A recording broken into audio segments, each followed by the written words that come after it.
Morning makeup.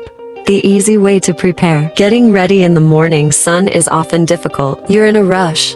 Your eyes are sleepy, and you must achieve a look that's fresh and elegant. Here's an easy morning makeup routine to help you get ready. Basic preparation. Clean skin.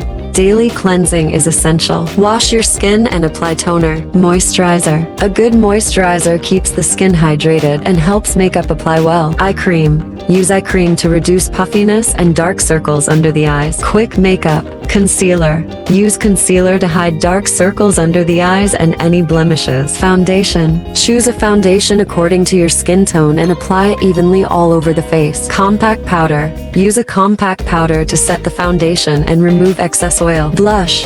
Apply a light blush to add color to your face. Mascara. Curl the eyelids and apply mascara to make the eyes look brighter. Lipstick.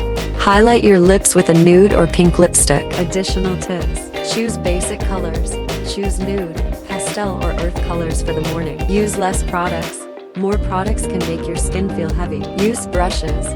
Brushes help in applying makeup evenly. Save time. Multitasking to get things done faster. For example, apply concealer while applying foundation. Remember, morning makeup should look fresh and natural, so don't overdo it. Do you like a certain type of morning makeup? Tell us. Note: this is just a basic guide. You can customize it according to your skin tone and style. Do you need more details or have a specific question?